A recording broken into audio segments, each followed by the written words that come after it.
ማሰብ የማይቻለውን መከራ ተቀብሎ ቅድስት ነፍሱን በክቡር ስጋው ለይቶ ፍቅሩን በሞት አሳይቶ የቤዛነቱን ስራ ያጠናቀቀበት እንዲሁም ተፈጸመ ያለበት ሰዓት ነው እቺ 9 ሰዓት። እንዲሁም እቺ 9 ሰዓት ቅዱሳን መላእክት የሰውን መልካም ምግባር የትሩፋት ስራና ጸሎት የሚያሳርጉባት ሰዓት ነች። ስለዚህ በዚህ ሰዓት ጌታ ያደረገልንን መድኃኔዓለም ያደረገልንን የቸርነት ስራ በማሰብ ልንጸልይና ጌታ ነፍሱን ከስጋው የለየበት ሰዓት ስለሆነ ዕለተ ሞታችንን እያሰብን በነፍሳችን መንግስቱን እንዲያወርሰን የምንለምንበት ጊዜ ነው። የስንት ሰዓት? የ9 ሰዓት ጸሎት። ሌላው የ9 ሰዓት ጸሎት ከመጽሐፍ ቅዱስ አንጻር ስንመለከተው በዚህ በ9 ሰዓት ሐዋርያው ቅዱስ ጴጥሮስና ሐዋርያው ቅዱስ ዮሐንስ ያደረጉት ተአምርና እኛን ያስተማሩን ነገር አለ። ይሄው ምንድነው? በዚህ በሐዋርያት ሥራ በምዕራፍ 3 ቁጥር 1 እስከ 11 ላይ የተቀመጠ ታሪክ አለ። ሊቀ ሐዋርያት ቅዱስ ጴጥሮስና ወንጌላዊው ቅዱስ ዮሐንስ እንዳስለመዱት በዚህ በ9 ሰዓት ጸሎት ለማድረግ ወደ መቅደስ ሲሄዱ በመቅደሱ ደጅ ምጽዋት ይለምን የነበረ ከናቱ ማህፀን ጀምሮ አንካሳ የሆነ አንድ ምስኪን ሰው ከቤተ መቅደሱ በራፍ ላይ ያገኛሉ። አንካሳ የነበረው የኔቢጤውም ሊቀ ሐዋርያት ቅዱስ ጴጥሮስንና ቅዱስ ዮሐንስን ለ9 ሰዓት ወደ መቅደስ ሲገቡ ባያቸው ጊዜ ምጽዋትን ይለምናቸዋል። ሐዋርያው ቅዱስ ጴጥሮስም የኔቢጤውን ወደኛ ተመልከት ይለውና የኔቢጤውም ምጽዋት የሚሰጡት መስሎት ወደነ ቅዱስ ጴጥሮስ ይመለከታል። ሐዋርያው ቅዱስ ጴጥሮስ ይቀጥልና ብርና ወርቅ የለንም፣ ይህንን ያለንን ግን እንሰጣለን፣ በናዝሬቱ በኢየሱስ ክርስቶስ ስም ተነሳና ምን በል ተመላለስ ሂድ ብለው ያዙታል። እንግዲህ በደንብ አስተውሉ። በስንት ሰዓት? በ9 ሳይለንት አድርጉ። በስንት ሰዓት? በ9 ሰዓት። ወዴት ሲገቡ? ወደ ቤተ መቅደስ ሲገቡ። የሚገቡበት ዓላማ ምን ነበር? የጸሎት ነበር። ለጸሎት በቃ እግዚአብሔርን በጸሎት ለማመስገን ነበር። ያን ካሳ ሰው እንግዲህ ከቅዱስ ጴጥሮስና ከወንጌላዊው ከቅዱስ ዮሐንስ ይጠብቅ የነበረው ነገር ምንድነው ካልን ድቃቂ ሳንቲም፣ ፍርፋሪ፣ የሚበላ ነገር፣ የሚለበስ ራጅ ልብስ እንጂ ተነስቶ መራመድን አስቦ አያውቅም ነበር። እንግዲህ ለዚህም ነው ቅዱስ ጴጥሮስ ብርና ወርቅ የለኝም፣ ይህንን ያለኝን ግን እሰጥሃለሁ በናዝሬት ነጋ ፈጣሪ በገለጸልኝ መንገድ ልጄን አዝዬ ሙሉ ቤቴንና ንብረቴን እንዳለ ትቼ ትንሽ ገንዘብና ለልጅ ቅያሪ ልብስ ይዤ ወጣሁና በእግሬ ብዙ ከተጓዝኩ በኋላ አንድ የጭነት መኪና አግኝቼ ተሳፈርኩ። ሹፌሩ ፈጣሪ ባረከው ነበርና እኔንም ልጄንም እየተንከባከበ አንድ አነስተኛ ከተማ ደረሰንና ተሰናብቶን ሄደ።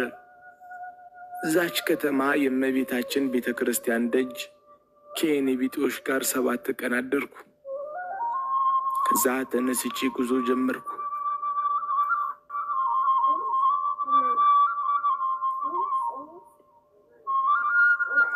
ወዴት እንደሚሄድ አላውቅም፣ ብቻ አጓዛለሁ፣ እሄዳለሁ።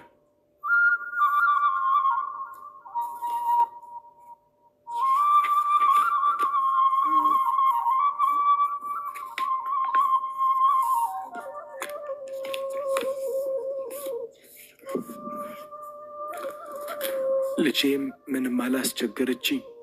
ሲርባት ጡቴን ጠብታና ያገኘሁትን ከኔ ጋር ቀምሳ ወገቤ ላይ ትተኛለች። እኔም ጉዞዬን እቀጥላለሁ። መድረሻዬን አላውቀውም።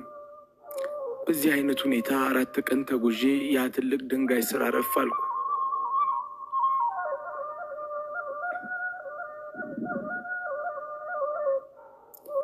ብለው በዋሻው በር ትይዩ ራቅ ብሎ ያለውን ትልቅ ድንጋይ ያሳዩአቸውና ከዚህ በኋላ ያለውን እናቴ ንገሮት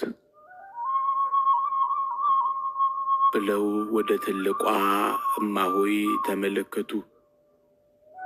ትልቋ እማሆይ ሁሉንም በፈገግታ መልከት አሉና እማሆይዬ እኔ እዚሁ ሀሻኮ ውስጥ ብቻዬን ነበር የምኖረው።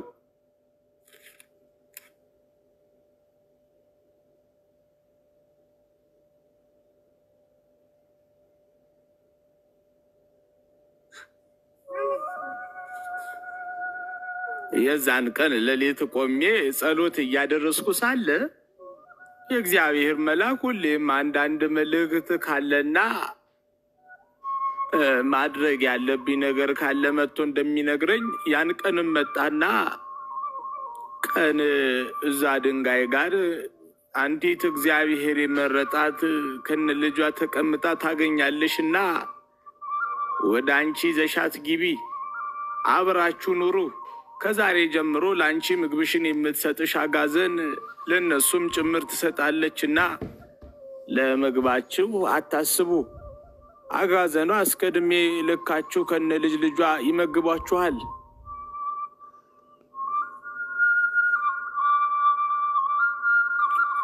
ብሎኝ ተሰወረ። የፈጣሪን ስራ ደነኩ። ግን 30 ዓመት ሙሉ ለብቻዬ ኖሬ አሁን ከሰው ጋር እንዴት ለምደው ይሆን ብዬ አሰብኩ። ግን ይህ እንዲሆን የፈቀደ ጌታ እሱ ችሎታውንም እንደሚሰጠኝ አምኜ ጸሎቴንም ቀጠልኩ። ከሰዓት ላይ ትላንት ይዛውት የመጣችው አጋዘን እናት መታ ፊት ቆመችና ውጪ ዛጋ ሰው አለ እንደማለት ልብሴን ጎተት አድርጋ ወደ ውጭ አሳየችኝ። አልተከተልኳትም። ምን ማለቷ እንደሆነ ለጊዜው አልገባኝም። እንዳልተከተልኳት ስታውቅ በድጋሚ መታ ልብሴን በጥርሷ ነክሳ ወደ ውጭ እንደወጣ በኃይል ጎተተችኝ።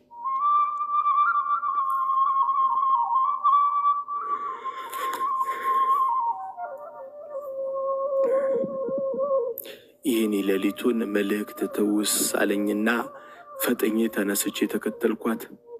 እሷና ልጇ ድንጋዩ ስር መንገድ አስድክሟቸው ጭልጥ ያለ እንቅልፍ ወስደዋቸዋልና አጋዘኗ ከነሱ ጋር አድርሳኝ ሄደች። ከእንቅልፋቸው እስኪነቁ በትዕግስት ጠብቄ ይዣቸው ወደ ዋሻ ገባሁ። ጌታ ቃሉን አያጥፍምና ከዛን ጊዜ ጀምሮ እንደ ቃሉ አጋዘኗ እየመጣች ወተቷን ትሰጠናለች።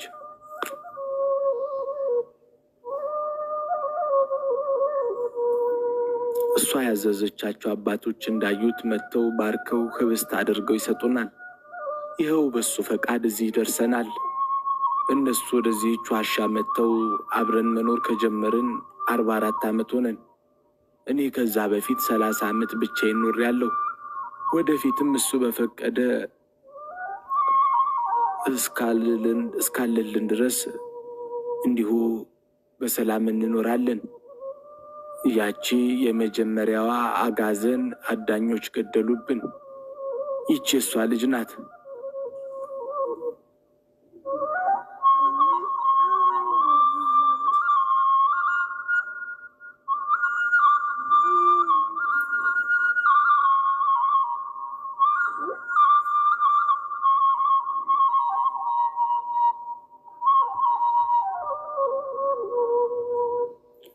አሉ እማሆይ ያ ከፀሐይ የሚያበራ ፊታቸው በፈገግታ ተሞልቶ ጸሎት እያነበቡ ነው። ዳዊት ዘነግሠ ለእስራኤል አሜቱ ንሱ ላዕሌሁ ልዋን ፈተወ ይስተይ። አባ ጸሎታቸውን ይደግማሉ። ቤቱ በዕጣን ጢስ ታፍኗል።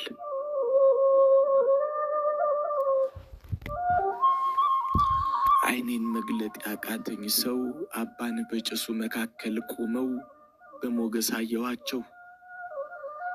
ሞቼ ሰማየ ሰማያት ያለው መሰለኝ። ሰዓቱ ይሮጣል። ቀኑ አልፎ ሌሊቱ ተጋምሶ ሊነጋ ነው። አልሞትም እንዴ? 15ኛው ቀን አለቀ።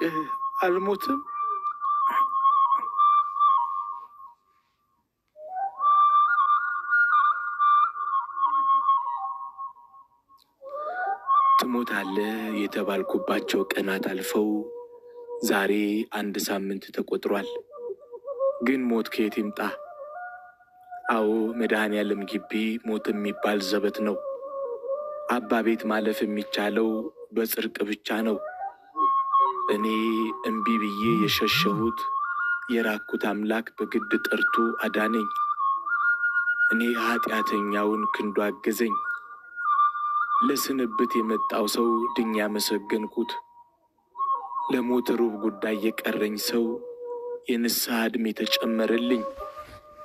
ይቅርም አልባለው በደለኛ ሞቴ በሕይወት ተቀየረ።